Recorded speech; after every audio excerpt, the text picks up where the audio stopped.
The champagne fizzes, the confetti falls, but as the clock strikes 12, some things don't stay in the past. What if the New Year's embrace is a chilling invitation for those who never left? I never believed the stories about the Waldorf. To me, it was just one of those legendary New York hotels people brag about. Old money, old glamour, old ghosts. At least, that's what the staff joked about. I was there on New Year's Eve, not as a guest, but as the photographer. It felt surreal walking into the ballroom.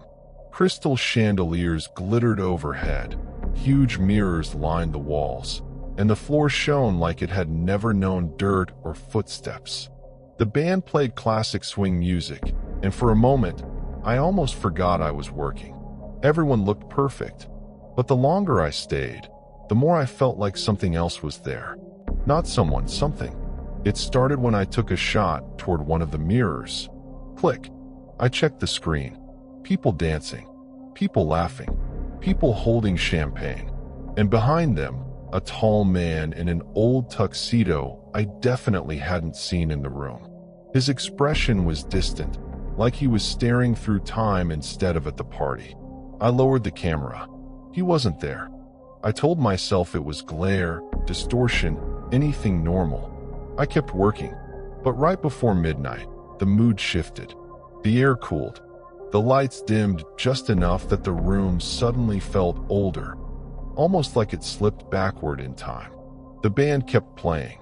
No one noticed except me, and I only noticed because my breath turned sharp and cold. Then I heard it. Footsteps. Slow, measured, like someone dancing alone.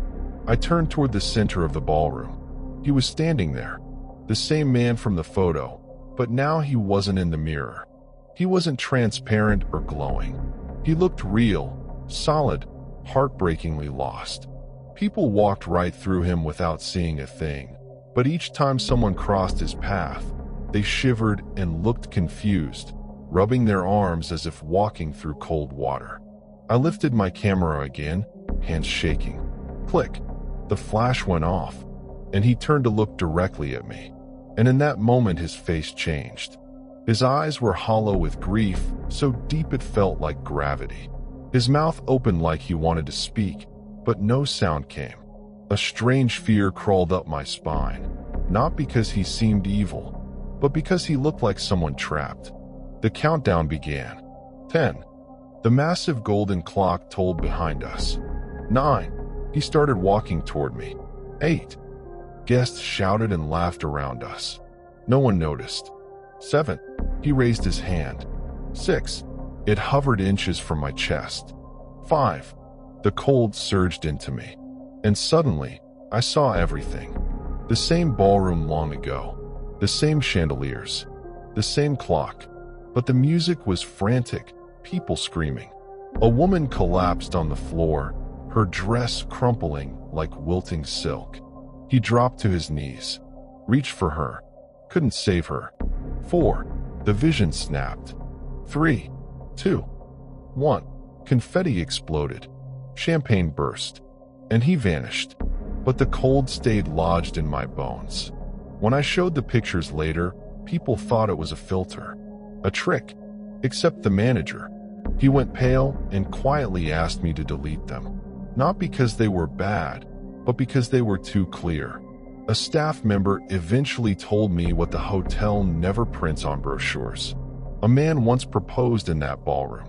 Just before midnight, his fiancée collapsed from an undiagnosed heart condition and died before the final chime.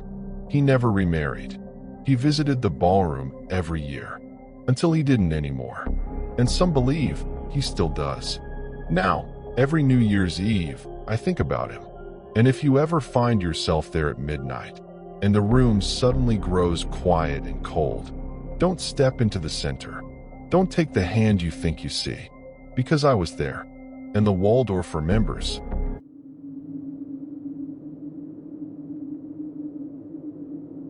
I used to love New Year's Eve. Not the crowded bar kind.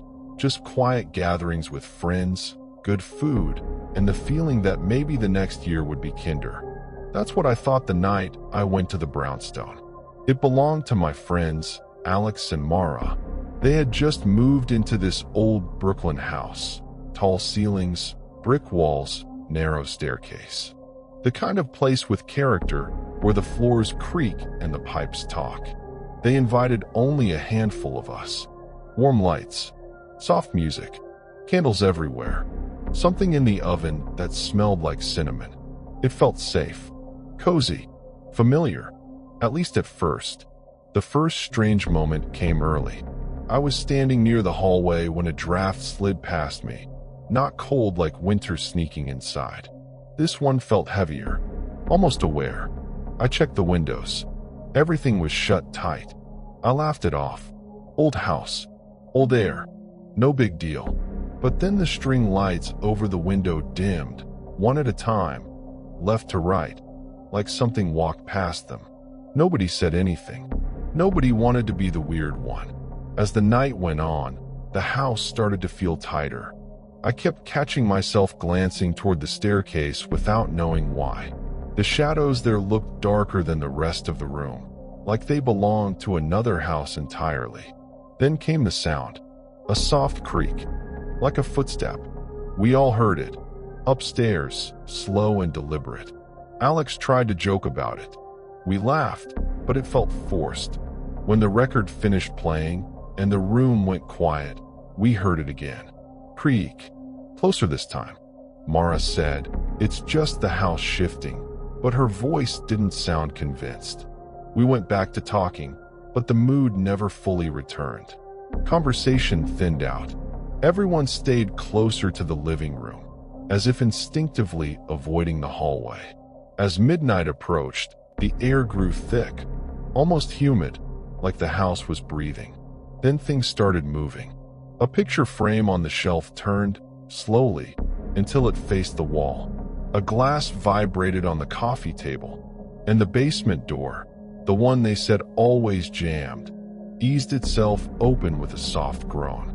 A cold smell rolled out.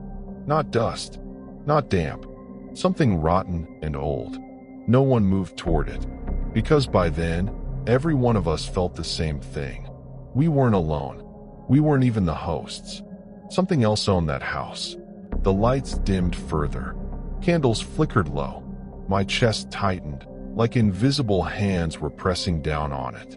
Then the presence came into the room. I didn't see it. I felt it. A focused attention, heavy, intelligent, curious. It pressed against my back, then my neck, then all around the room at once. It wanted acknowledgement, recognition, maybe invitation. I didn't want to give it any. The kitchen clock started ticking louder. Tick, tick, tick. The basement door slammed shut. We all jumped. The thermostat beeped, and the temperature dropped so fast our breath turned white. Then midnight hit.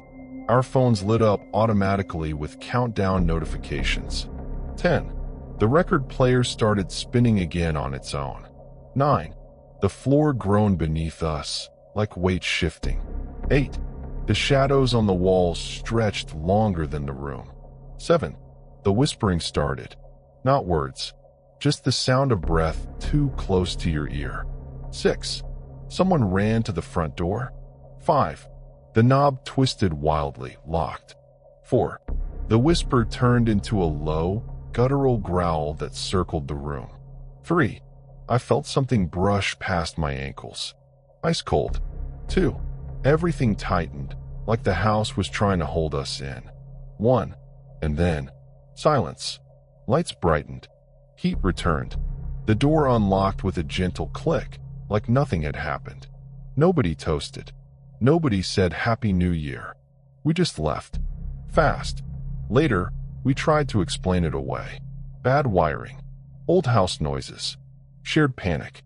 But a few days afterward, Alex called me back. He'd gone to check the basement. Behind the door were scratches, deep, ragged, dragged downward over and over, and burned faintly into the wood. Barely visible unless the light hit it right, was a date. New Year's Eve, from years before they bought the house. We don't talk about it much now, but sometimes, when midnight comes and everything goes quiet, I feel it again. Like something is still listening, still curious, still uninvited, and somehow not finished. From the window, Times Square looked unreal. Neon everywhere, giant screens screaming advertisements, music echoing between the buildings. Thousands of people packed shoulder to shoulder, waiting for midnight like it was salvation. Inside the apartment, everything was quiet. Too quiet. The place belonged to my cousin's friend, Evan, a high-rise rental with floor-to-ceiling glass. You could see the New Year's Eve ball perfectly from the couch. He invited a few of us over, saying it would be the best view in the city without freezing to death. We believed him. Warm lights, snacks, TV muted because the real celebration was right outside the glass. We stood there, drinks in our hands, staring out like kids watching fireworks. But from the moment I walked in, I felt it. Something was off. Not in the streets. In the apartment. The shadows didn't sit right. They pulled strange, stretched in directions that didn't match the light. I brushed it off. Maybe the bright screens outside were messing with depth. Still, I found myself watching the walls more than the window. As the night went on, the noise outside got louder. Horns, cheers, sirens, distant singing. But inside, the sound felt muted, like the apartment was wrapped in thick fabric. And slowly, the reflections in the glass started to bother me. The city lights reflected our silhouettes back at us, dark shapes against the window. Only, there were more of us in the reflection than in the room. I counted. Once, twice. There were 5 of us standing there, but 6 shadows. I blinked hard. The extra silhouette stood slightly behind Evan, taller than anyone in the room, shoulders narrow, head tilted at an unnatural angle. Not moving, not breathing. I opened my mouth to say something, then shut it, because when I turned around, there was nobody there, just empty space. The night rolled on. The ball was getting ready. The crowd outside roared. The apartment lights flickered, just once, as if something had walked between the bulbs and the glass. When the countdown began on the screens outside, everyone leaned closer to the window. That was when it started. The glass didn't just reflect us anymore. It delayed. Our reflections moved a fraction of a second behind our bodies, like the window was remembering us incorrectly. When I raised my hand, the reflection followed just a heartbeat late. And that 6th silhouette? It didn't lag. It moved smoothly, deliberately, closer. My chest tightened. My ears rang. I tried to convince myself it was lighting, or fatigue, or the way the screens changed brightness. Then midnight hit. Confetti exploded into the air. Fireworks went off in the distance. The whole city screamed. And inside the apartment, everything went silent. Not quiet. Silent. Like sound itself had been removed. The air shifted. Heavy. Pressing against my skin like cold hands. Every hair on my arms lifted. The window reflection darkened.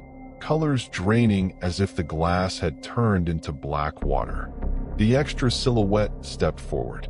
Not out of the glass, but deeper into it. Towering, stretching, drawn long and thin like tar pulled upward. Its head turned, slowly, until it faced me in the reflection. Only me. My breath fogged the glass. The reflection's breath didn't. Then every reflection in the window did something impossible. They turned toward us. Not our bodies. Our reflections. Smiling mouths formed where none of us moved. Shoulders rose and fell with breaths none of us took. I stumbled backward. Behind me, the room remained normal. In the glass, the apartment shifted into something darker, older, decayed, like another version existed trapped inside the window. And the shadow reached up, pressing its elongated hand against the inside of the glass. The glass bowed inward, bending like soft plastic. A deep vibration rolled through the apartment, low and hungry, rattling the light fixtures. For one long second, I thought the window would burst inward and drag us through. Then, everything snapped back. Sound rushed in. People outside screamed, "Happy New Year." The reflections returned to normal.